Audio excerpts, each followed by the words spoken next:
And then finally, on the body care end, when it comes to makeup, I joked about, I dress up as a woman every year as a joke sometimes, and I have some girls like dress me up or whatever. I don't know anything about makeup lines, but I do have a lot of friends and cohorts that are females and nutritional cohorts that are females. And it's really bizarre that there's different regulations for what gets into our food system versus the things that we put on our skin. And most things that we put on our skin or that are fragrance based or cleaner based don't have to be, the ingredients don't have to be disclosed, which is kind of bizarre. And you got to think about with the food industry, if we're consuming foods that are already, even though we theoretically are supposed to know what's in those foods, because of labeling laws, we don't really fully understand what's in those foods, but theoretically we're supposed to know. And there's toxins that are in those foods that we know are allowed and admitted into the food supply. So just imagine how toxic some of this stuff is that we put on our skin. And again, all of it matters. I think this is so important to address. Natural beauty comes from health, right? We see it in each other. When we eat real food, our skin looks different and our vibrancy looks different. And there's less of a need, I think, for makeup. First of all, I understand and I can't empathize because I'm not there, but I understand and have compassion for all of us that want to make ourselves look better. I see myself getting older. I'm 45 years old. I see wrinkles. I notice bags under my eyes. I think I look great for my age compared to other people my age. And at the same time, I totally understand and respect that.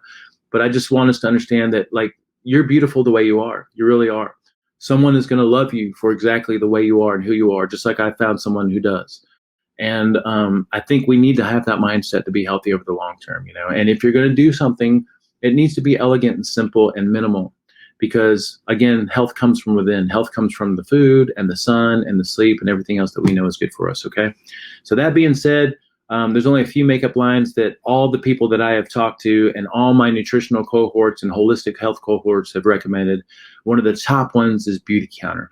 And Beauty Counter, if I'm not mistaken, a lot of people got into it and are really passionate about it. It has it's a multi-level marketing thing, kind of like doTERRA, which I don't think that's a bad thing. When people want to make money off of something they're really passionate about, I think that's great. So you have an opportunity to build a business around it. And a lot of people do. But the products are great. And I went and just read everything I could on their website, and they're committed to clean, quality. This little advertisement here, over 1,500 questionable ingredients are never used in their formulations. They are committed to making a very, very high quality, non-toxic product. All right.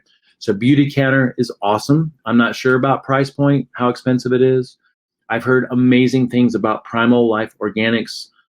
Every product I researched on EWG from them showed up as being awesome.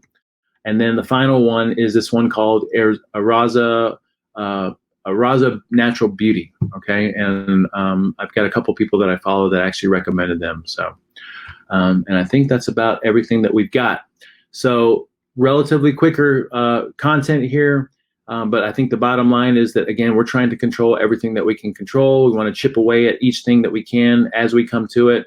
We want to consider whether we want to make a homemade version or if we want to go with the store-bought version. It just needs to be something that checks out on EWG, and then it's something that actually works. And so that's why we cross-reference with Amazon reviews. Remember, if you're not a part of our newsletter, you can join our newsletter at superhumantransformation.com, and everything that we put out throughout the year is available on our community website at community.superhumantransformation.com. That thing is turning into an amazing little support system. And as time goes on, I can just see how awesome and valuable this place is going to be. Okay. So that's everything that I got today. Short and sweet, 30 minutes, even though we started 10 minutes late. I'm going to tab over here and I'm going to see what kind of questions we got. And I'm going to see if I can just real quick stop sharing my screen. I don't know how to do this. How do I do that? There we go. Cool. All right. So let's see what kind of questions we got, y'all. We got 2 questions in here. How do you store it? Mason jars? Which one are we talking about? I mean, I guess for all of them, really. I mean, I use mason jars for everything. All right. So I would say, thinking back on the things that we just covered, lotion, body butter, absolutely use mason jars. Toothpaste, you can use mason jars. Yeah, so I think everything, some kind of a glass jar would be awesome. The shampoo, I think it's recommended to use an old shampoo bottle, a squirt bottle, so that you can pour it out really easy. So yeah, I would absolutely use a mason jar. And then another question, does the animal-based body butter make you feel sticky or too oily? Do you feel like it attracts bugs to you? Oh, good question. No, it does not at all. I was really surprised. Like, it actually rubs in very, very well. I honestly feel like the coconut oil based one, just to me, now some people love it, so I'm not trying to dissuade anyone from making the others. I feel like the coconut oil and olive oil based ones felt really greasy and oily.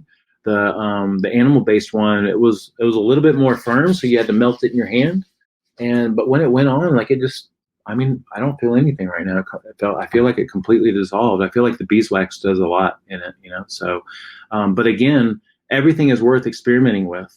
And if you make it, and you can't go wrong with any of those. So if you make it, go through it, use it, give it to some friends. I gave some to Ashley in here yesterday. She loves it.